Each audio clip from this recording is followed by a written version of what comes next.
what we are doing is called group twin heart meditation. This meditation is very effective meditation for our wellness and also sending the wellness energy or vibes to the rest of the planet. So this is for raising the planetary consciousness, not only our consciousness. So how many of you understand about consciousness? A little bit? Okay, I can tell a little about consciousness that I was taught. Anything that has consciousness has the ability to do something on its own without someone's. Sorry. Okay, so basically what I'm trying to say is that, for example, this, where I'm sitting, it doesn't have any consciousness. That's why every time we come, the size is same. It's not growing. But every time you come, I see your hair has grown a little more. Your nail has gone, beard has grown. That means we are live and we have consciousness. So anything which has consciousness, like animal, tree, they are all changing.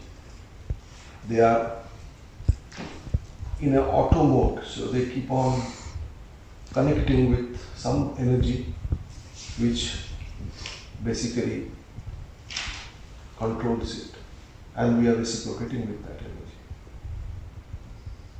So we all have consciousness, but only problem is to what degree. Is it very strong or it is very limited? It's like a broadband, you know. Broadband connection, sometimes connection is very narrow, you can't listen to a call properly. Or sometimes you get a very strong connection and a very good communication is possible.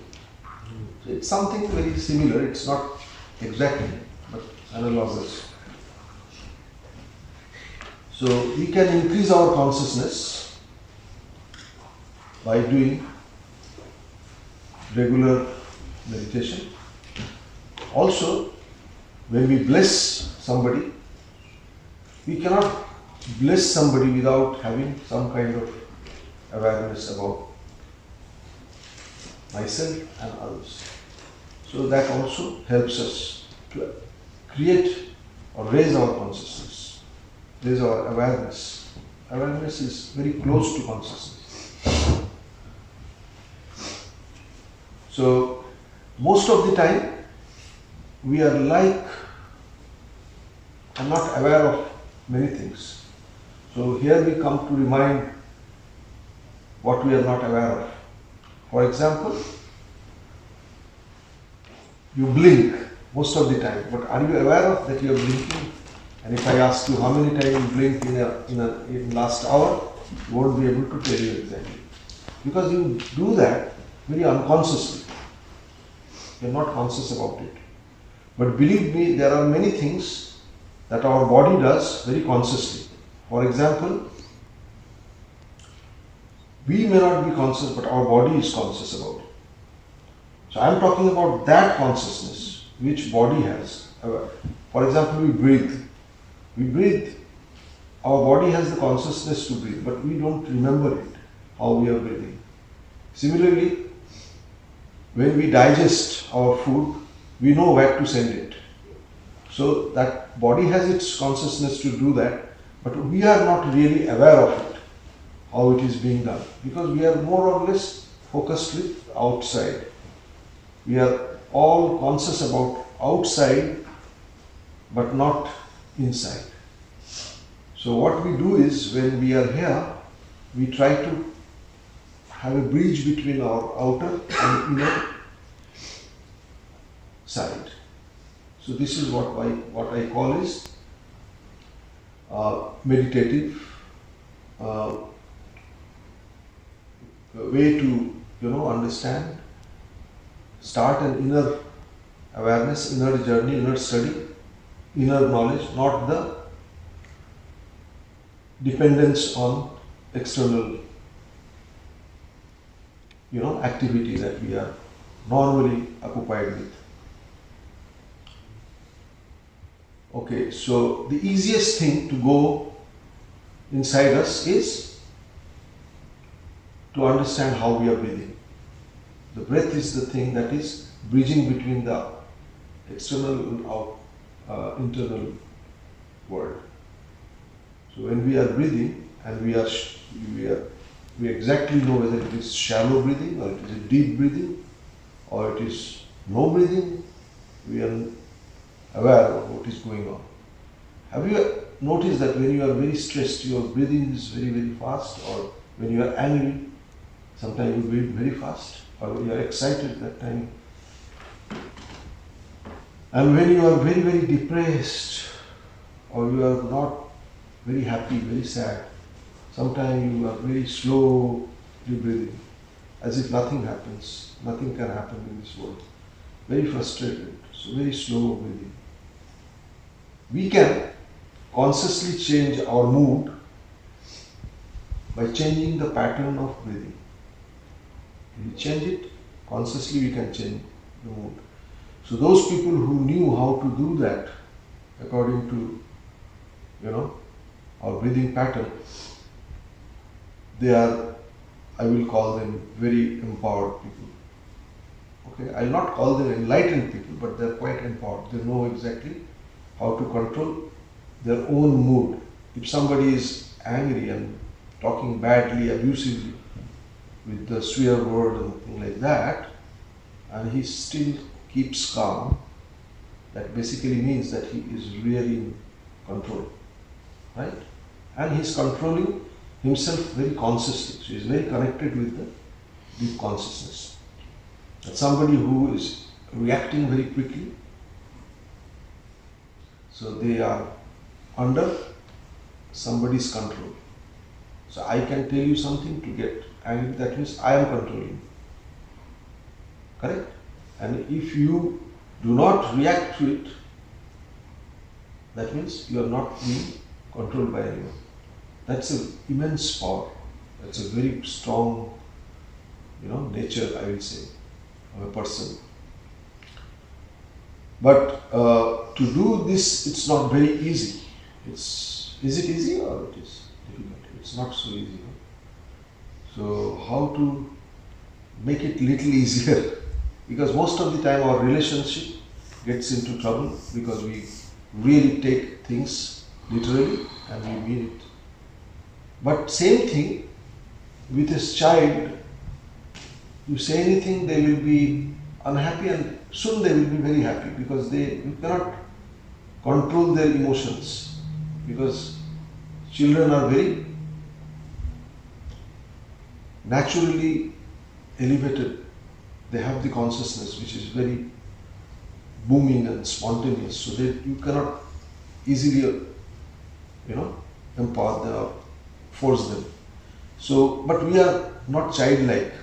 We slowly we develop our ego, we become very intelligent, and then we can find out why that person has told me like that. So we analyze it, so we try to, further dissect it and find out the reason behind it, and then we get absolutely mad for anyone who abuses. Similarly, there are clever people. They will talk very sweetly with you to please you, to sell something you don't want. Has it happened? Go to a good store, salesman, they are very clever. They will try to say, oh, this is free for you, take it, and then finally they will give you a big price for it. But they are very clever. So they also play with your emotion. They will please you first, then they will sell you something you don't want it. And when you realize it, when you go to home and somebody says, what, you already have that pair, why another pair? Oh, that man is really, good salesman. So either way, you can get angry or you can get sold or you are pleased, and sometimes you give away something and later on you say, no, I should not have done this. So this is called our emotional, emotional, uh, emotionally not very balanced. We can go or swing either way. What I am trying to say is that if we are internally connected, that means nobody can really affect me by their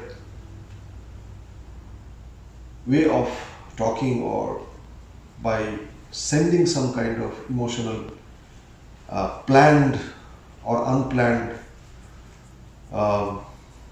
energy, then that's something we should do first. And for that, the first step that one should do is to be very honest with himself or herself. Most of the time we are not very honest.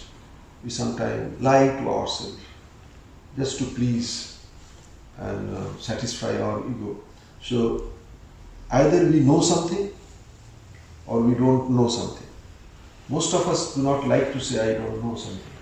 Most of I know something. So when you do not know something, you can very clearly tell people that I do not know. I am here to learn something. So that is first step, that we should be honest. Second step is that we should not, steal somebody's idea or steal something, because that makes us fearful. When we steal something, it's not about any particular possession or particular material, but it is somebody's idea, somebody's thought, somebody's photograph, somebody's relationship, anything can be stolen. You don't have to steal only the material objects.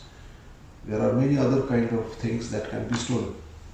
So if you steal somebody's thing, then what happens later on? You feel very guilty and fearful that I will be caught by somebody and I will be penalized. Sometimes we steal speed in the road. Sometimes we overspeed it. Overspeed is also stealing, but you don't know what, and that's why we are penalized. That we are 100 kilometer zone, you are driving 120. You are stealing time to reach somewhere. So stealing does not mean only stealing some objects. There are many things that can be stolen, and there is no written law about it. You have to understand that, and that is also called your ability in terms of your consciousness, in terms of your understanding the virtues.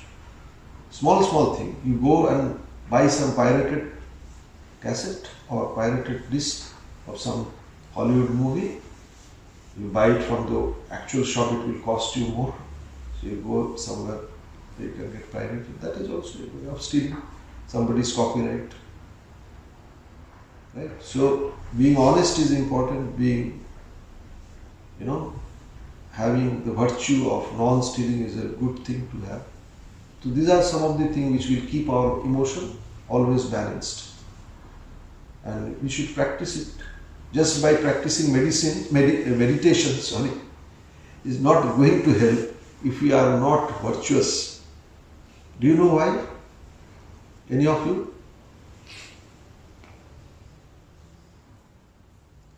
Okay, I'll tell you this. This is exactly what my master used to tell me.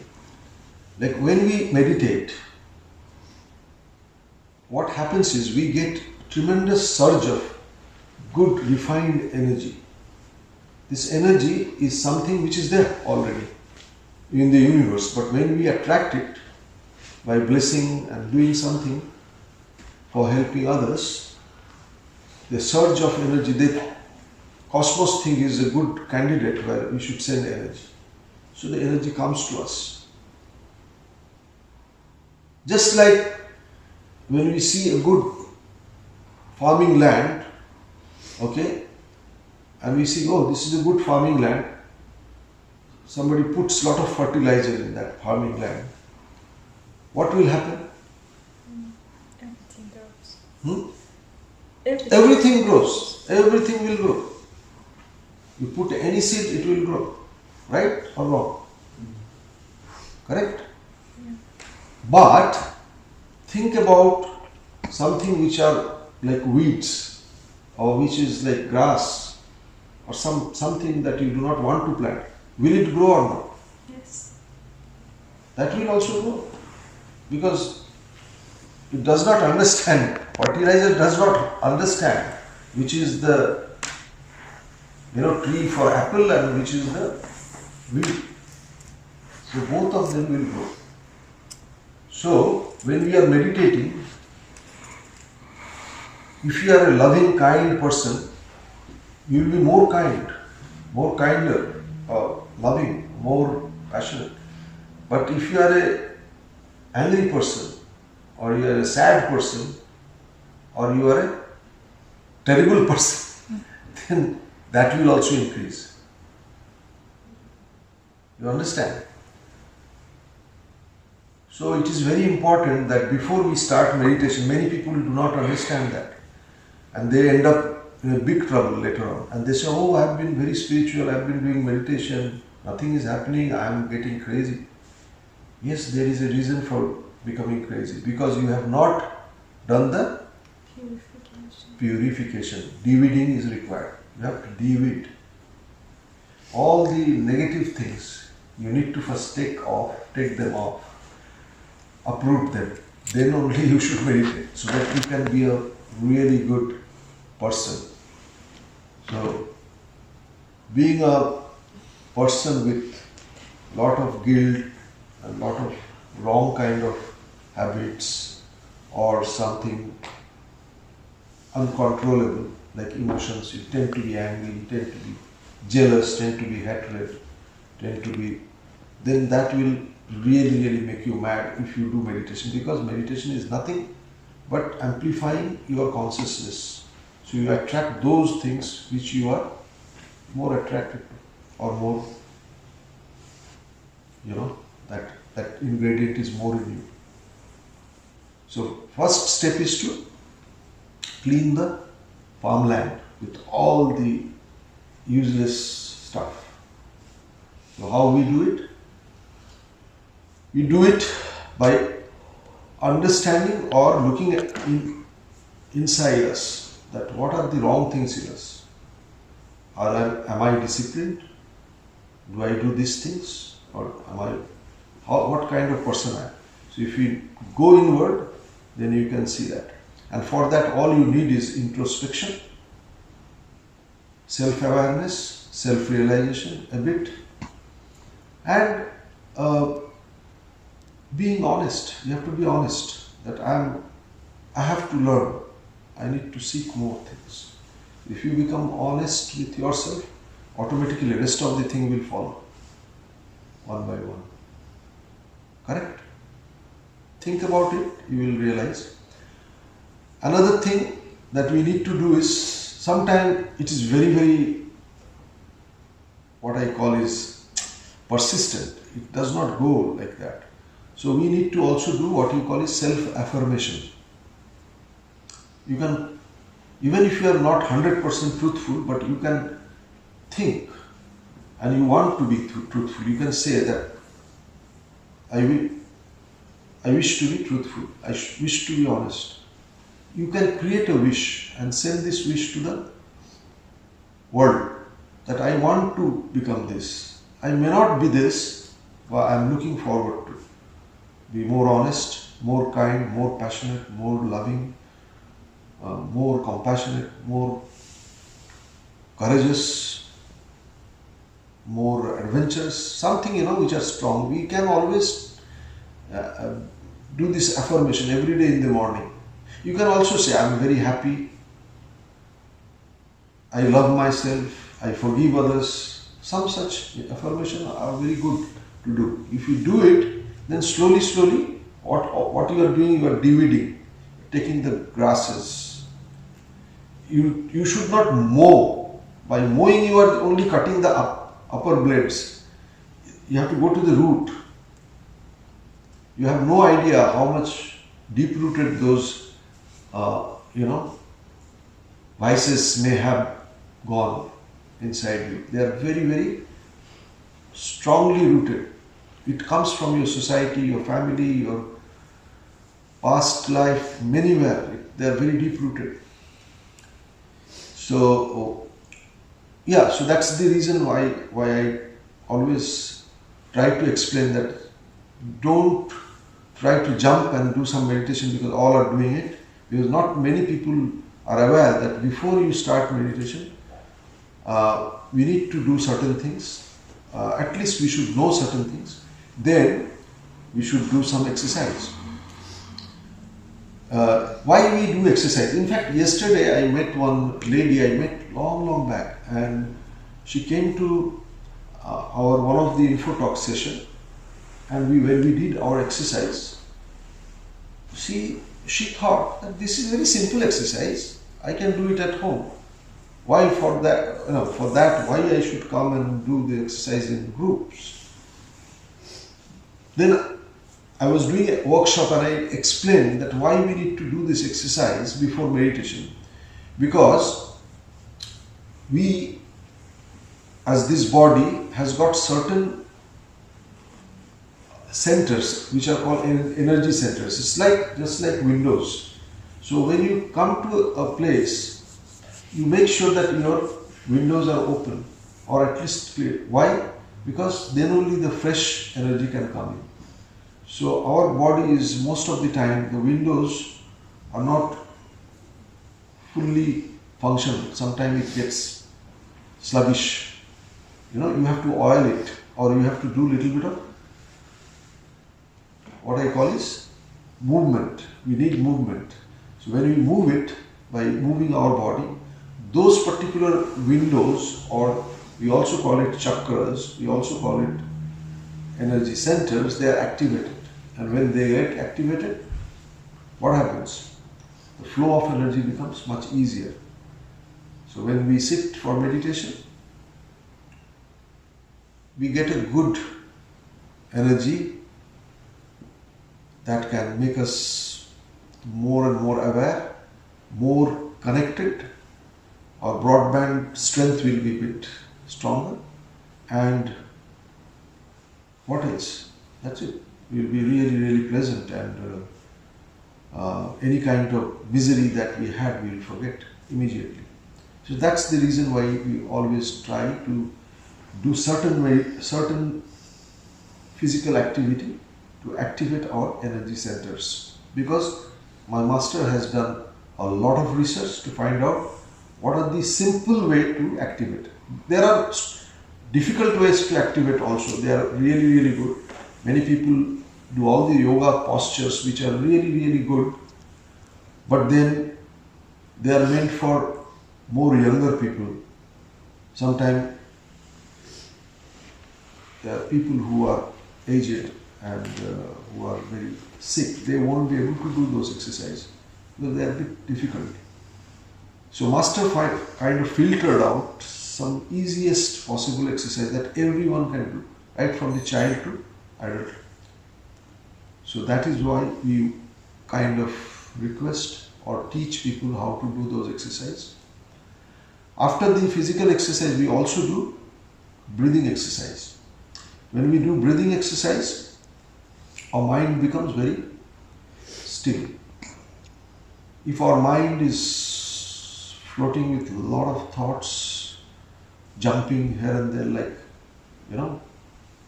like monkeys jump from one branch to other branch. Have you noticed that? So our mind also keeps jumping from one place to other place. Mm-hmm. And you cannot predict where it will go. Right now you are thinking about food, suddenly you will think about a movie. Then next you will think about your boyfriend or girlfriend. Suddenly you will think, oh, we should travel somewhere. Thought keeps on bombarding on our system. But we don't need to really become servant of our thoughts. We can really literally control them. How do we control them? We control them by controlling our breath. If our breath is very slow, our thought will also be very subdued and slow. right? So we will do breathing exercise, we will do physical exercise, and after that we will do our usual clean heart meditation, which is good enough. And I hope whatever I discussed today about virtues and maintaining those kind of what you call is ethical attributes that we should have like a child, at least try to follow one of them, which is truthfulness. Try to be truthful and try to be honest with yourself. Not all of them are possible, that at least one is, which is most important, is truthfulness. People say you should be non-violent. That is also a good virtue, but very difficult. You will get angry at somebody, or you will say somebody very strongly. So slowly you will be able to follow them, but try to start with truthfulness. Try to be absolutely, doesn't matter, you need to be truthful. And if you think that truth is very it can harm somebody or it will create some problem, you can keep quiet. You don't need to, sometimes speak naked truth. So you can always keep quiet. Shall we?